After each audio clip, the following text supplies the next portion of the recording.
Hello, I'm Evan Donovan, City Vision University's Vice President of Academic Administration. In this video, I'll be giving you a brief overview of Canvas.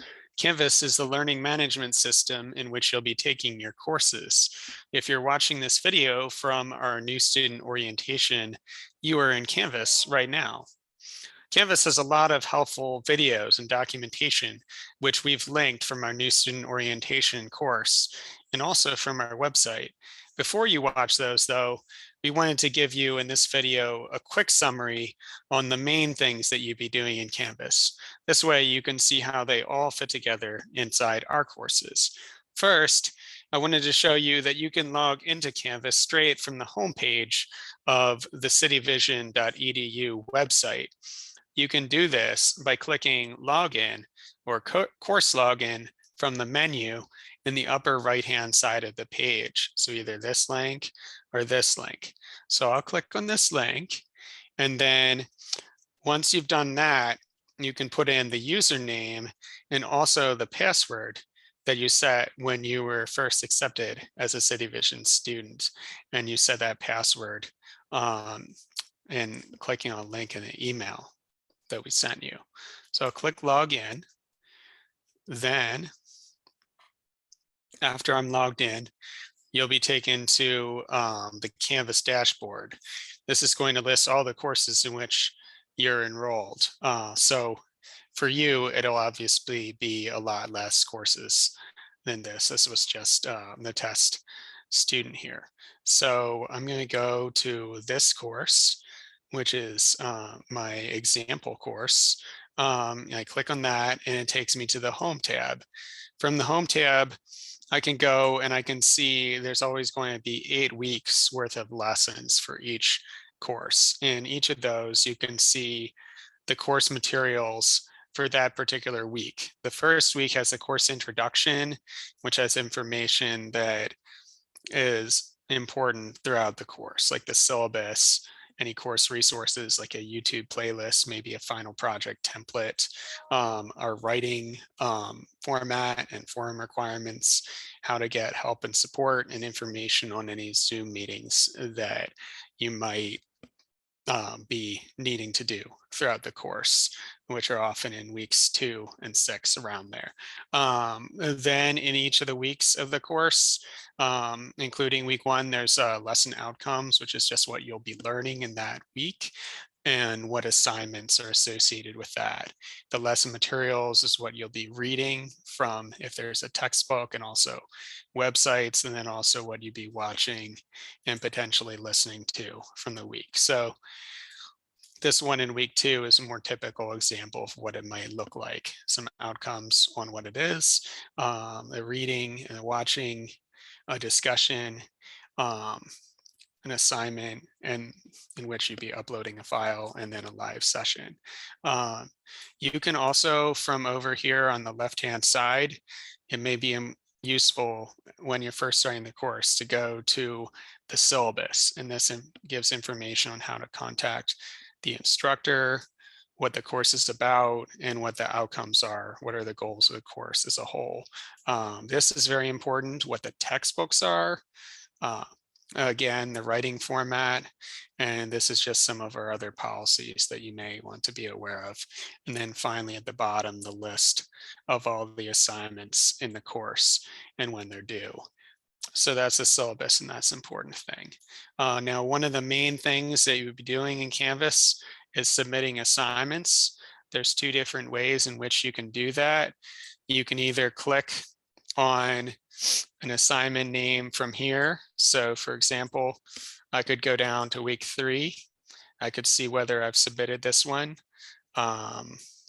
Looks like I haven't not yet submitted that one. Or I can click on the assignments tab and I can see all the assignments.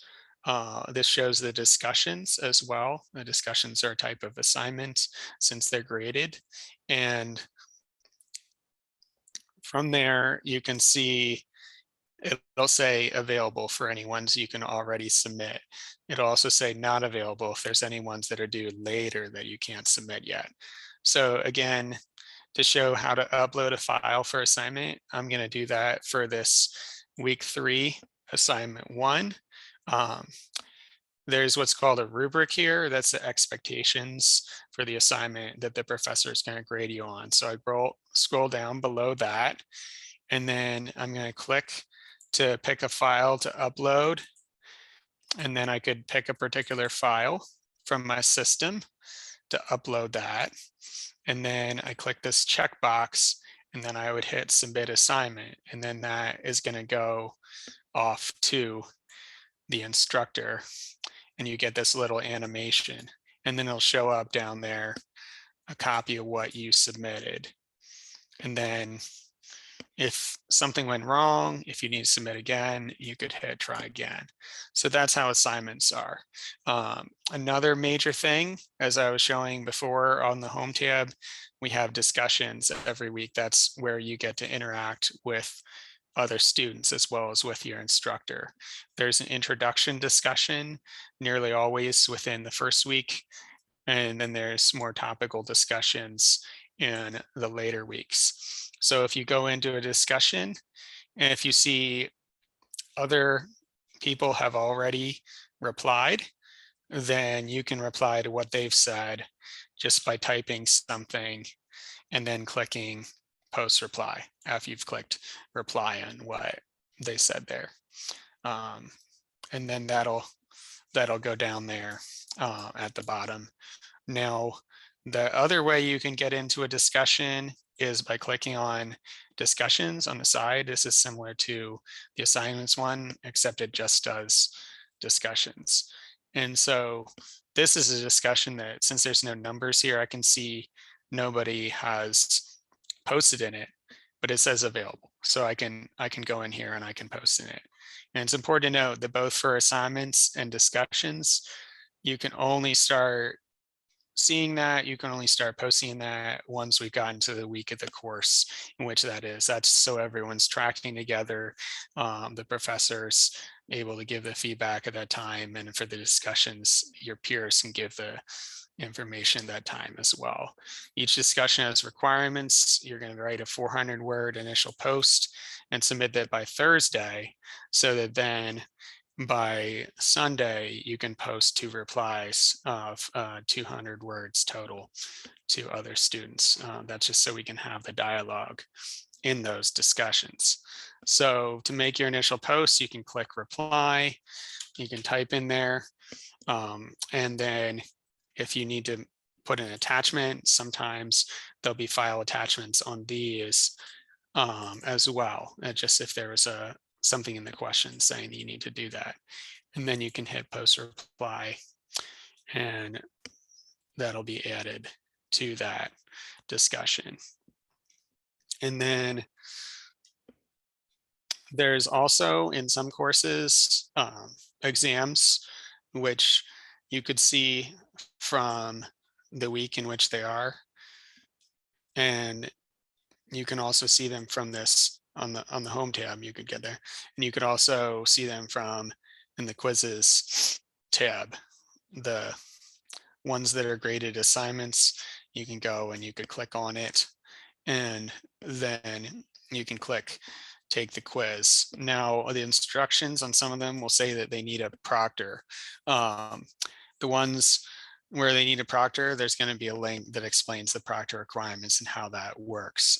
That's something you'll need to get before you can get in there, because there's a code that the proctor needs to give you so they can supervise your taking of the exam to make sure you're not using any outside materials.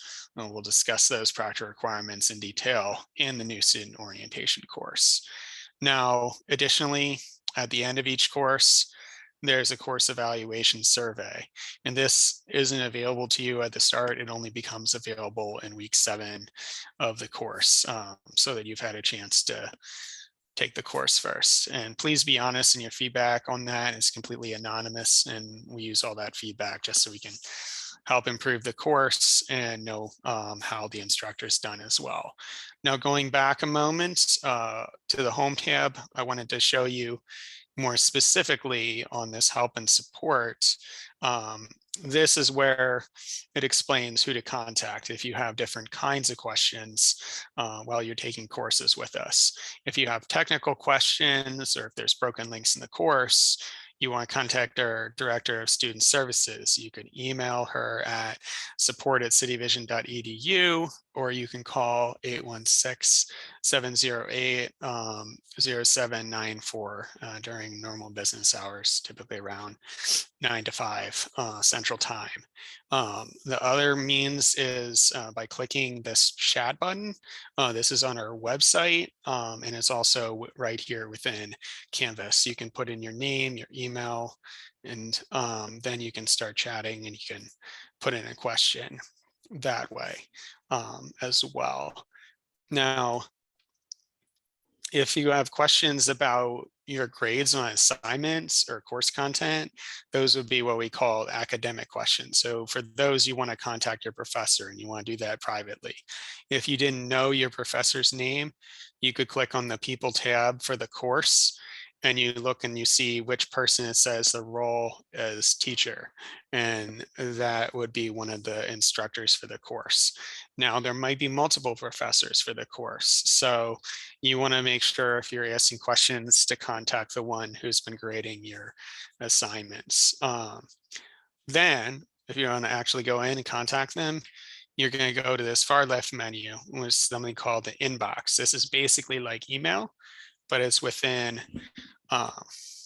Canvas. So you click on that, and then from there, you're going to click on this little pencil icon to start a new message. This is going to be sort of like your Gmail or something, and setting up an email. And then you can pick your course. So in this case, I'm in the course 614. And then on the address book, I can look at my teachers. That's the name of the teacher.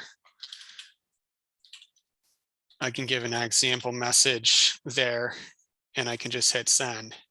And now that's been sent. Now I think if I reload this, and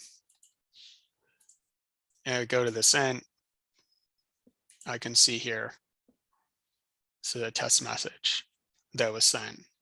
So you can see your history of messages that you sent.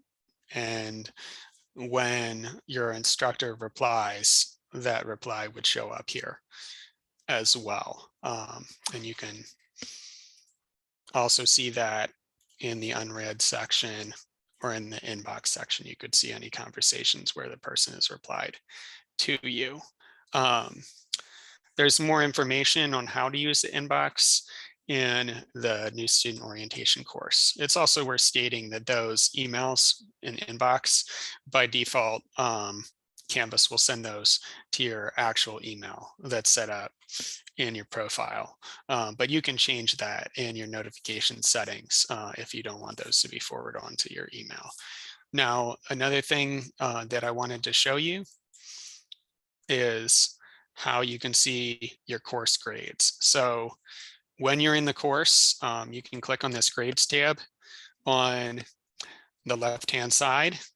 This will show you all the grades that you have in the course to date, and also show here's things that I've submitted that have not received a grade yet. So for this one, I did receive a grade, this week 2 discussion 1. So I can click on this and I can see over here on the right hand side, I got a comment from the instructor. This is where I could reply and I could have discussions about grading on a specific assignment. I could have that discussion with the instructor here, and that would be private. Now, if I were talking on the forum, on the actual forum, now that all these replies, this is the actual forum. So that's something that is public. So if you have questions about the grading on a discussion or assignment, you only want to do it in something that looks like this. It says submission details at the top and it has the comments on the side. Now, One other thing I wanted to show you is if you want to get to Populi from within Canvas. Populi is a system where you can view your transcript and pay your bills and also register for courses in future terms. Click this help and links section that is on the far left-hand menu, and it's the top link there. You can just click Populi, and then that'll bring you right in, and you can see things like any invoices that are due, and you can see registration. You can see alerts on that. So we have a series of videos where we'll be talking about that in more detail in the new student orientation course. And the other one is the course registration link takes you directly into this page where you can register for courses in upcoming terms. And then you can just from there, if you want to change terms, you can pick. And again, we'll go over that in more detail in another video. And finally, what I wanted to show you is if you want to log out of Canvas, you can click account, and then you can go and this link up at the top to log out, and you can click log out, and then it'll log you out and it'll bring you back into the Populi login. But you can get to your courses from inside Populi, and you can also get to them from our CityVision homepage the way that I showed earlier. So I know that's a lot of information, but we've linked to additional videos and articles that cover these topics in more detail. So please feel free to reach out to our Director of Student Services if you have any questions, and thank you.